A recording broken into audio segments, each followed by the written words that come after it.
Hi there guys, and today I'm putting in some more Gardena irrigation. So we've done the two living walls are all already done automatic. Now I put in on this area here some soaker hoses. The problem was the soaker hose was basically too long, and by the end of the hose there wasn't enough water. And the soaker hoses work well on the vertical wall because everything dripped down and got everything wet, but when it's on the floor, the hose has to go around every one of the plants, and so you need quite a long hose to zigzag backs and forwards around all the plants. So I'm changing it out now to be some misters and sprayers, which will have a bigger coverage area and I think be more effective. So let's go and take a look at the stuff that we've got to start setting this up. So here's all of our stuff. So we've used these before. This is the micro-jip filter and pressure reducer. Now this is a small one. It has 1,000 litre per hour flow. But I've got this larger one because I'm going to be covering a bigger area this time. So this one has 2,000 litres an hour flow. You'll see it reduces the pressure down to 1.5 bar, which is the pressure that we need for the misters and stuff. So then I've got all sorts of connectors, tees, and so on that we can begin connecting this stuff to, because we're going to need to route the pipe. But first, before I get on to actually routing the pipe, we're going to connect up the filter, and I've also got these sticks that we can put some of the misters on top of, so they can kind of stand up and they can spray out over the area. So before we get into laying the actual pipe, I'm going to map out where all this stuff is going to be, and then we just have to make the connections in between them. So the first thing we're going to do is get this connected up down here. So I have a pipe buried. This is where the soaker hose was connected to, but I've disconnected the soaker hose and we're going to connect this to there first of all. So you can see there's an arrow on here. This is our flow direction. So this will be water in and water.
you a moment ago, and that will connect it up to the inside of this.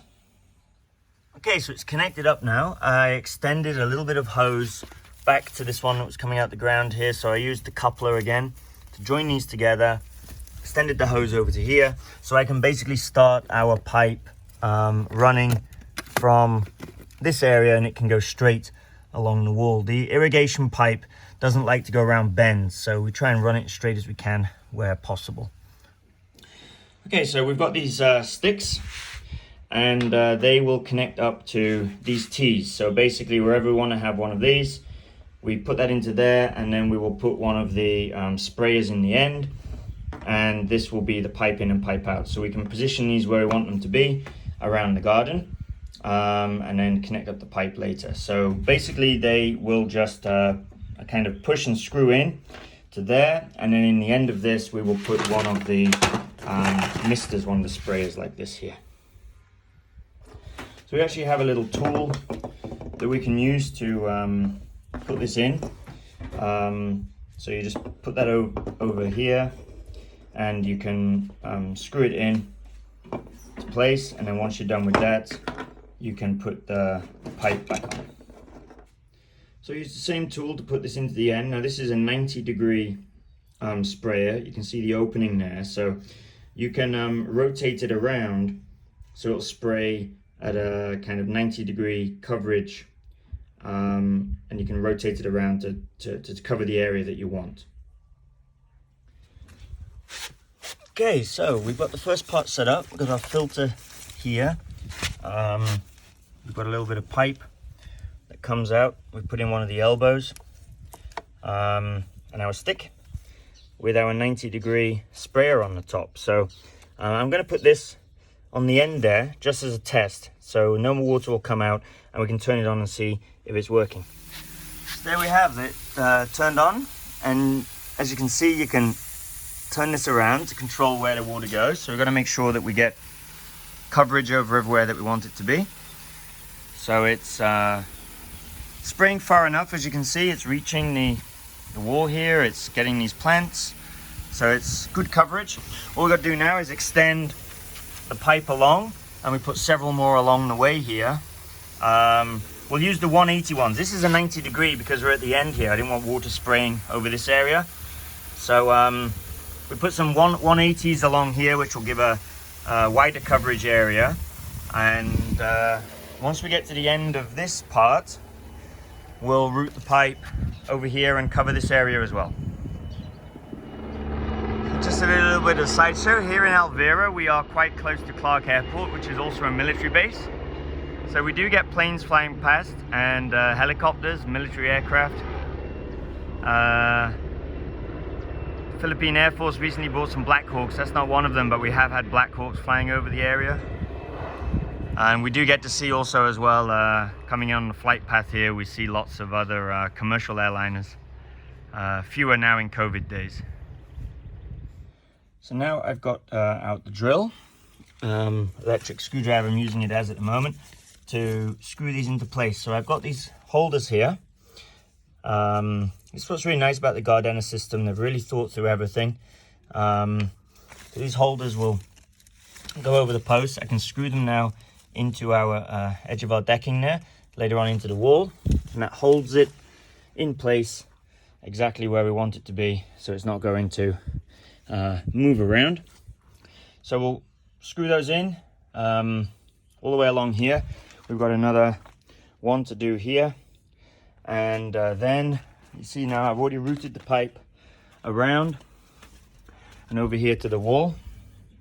So it's going to come up the wall here to water some of these plants that we have on the wall, and then it will also come, I've got the plug on it at the moment just for testing, but it will come straight across here. We'll put some more on there which will water this whole area. Okay, so we've got our sprayers routed here. I've put it along the wall at the back here. So what I've done here is I put the 180 sprayers but pointed them upwards, so they kind of spray up and out, so it falls down a little bit like some rain. We've got misters on this part here, so I've got one there and another here and one more on the end over there. So basically we've got 3 along the back wall plus a couple of misters up there. Obviously as we put more in, the pressure at each one is getting less. So you can see now these are actually spraying a little bit less further. This one previously was reaching actually over here, but now it doesn't quite get there, because obviously the more we add, the lower the pressure gets along the whole system. But I don't need to add too many more. I'm only aiming, I think, now to fit in another couple on the vertical section of the living wall here, just to make sure they get some water, and then we'll be done. So I've got an elbow joint at the end there. We'll just put that into place, root it up here, and put a couple of misters at the top there, and that should be it for this part of the garden. Okay, so I've got both of the timers here now. Now, so that we get good pressure, basically I set them so no 2 are going to be on at the same time, because it's all coming from the single tap, so we don't want to have to split it between the 2. So program 1, 2, and 3 for this is for the living wall at the rear. So basically this comes on at 7 a.m. for 5 minutes, and then it'll come on at 12 noon for 5 minutes, and then it'll come on at 5 p.m. or 1700 hours for 3 minutes. But then this other one here that we just did, 6:20 for 2 minutes, 12:15 for 2 minutes, and then 16:50 for 2 minutes. So neither of them are going to be on at the same time, which basically means that you know, we get the full pressure from all of them. Now you may notice this one's on for a lot less. That's because it does actually water quite quickly. We've got some calatheas and philodendrons here. They don't need a huge amount of water, just enough just to kind of moisten them. We do have some bamboos at the back there that require a little bit more, but they can survive with me going around with a hose pipe maybe just a couple of times a week. So this doesn't completely replace manual watering. There's probably still, you know, some manual watering to be done. There's areas that maybe aren't getting quite as much as maybe they need. This fern tree, for example. However, you know, I can still go out with a hose pipe, water a few places. This area here, the rubber tree, has nothing, but again, they don't have huge water requirements. So a couple of times a week with the hose pipe is enough also to water the grass. Now the pipe running along the back there will eventually get covered with plants and stuff as it grows. But yeah, that's basically it. So now we've only got one area left to do, which is this area here. I would like to put some automatic irrigation in on this part, so I'll probably do that tomorrow. I don't have a timer, they had no more left in stock, but I do have enough sprayers and pipe left that I can still cover this area. We'll just turn it on manually until they get stock again of the timers. So that is the progress so far on getting a kind of fully automated watering system for the garden, so it lowers a lot of the amount of work that we have to do in the mornings, taking care of it. So if you want to see how to set a timer on the Gardena timers that we've got, I do have a video that goes through how to set the timers on these. So check it out in my videos here, and don't forget to like and subscribe if you found this video useful. So we're complete. I've got a few misters at the top there, which provide enough water, and in these pots it just basically runs down. You can see it dripping down now into the lower plants there, and I've made sure none of it kind of reaches the windows, because we don't want to get the glass wet and leave watermarks. So position them so none of the water reaches there, and we've got several along the wall here. So yeah, it's worked good. There's enough pressure to supply it all. Everything's getting sufficient water. Just got to connect up the timer now, which will go down here beside the other one. So these are designed actually by Gardena that you can put 2 timers side by side. It might look like it won't, but it will. You can fit 2 timers here. So I'm just going to go and get the other timer, connect it up there, and of course don't forget you need a 9-volt battery, doesn't come with it, and then we're done.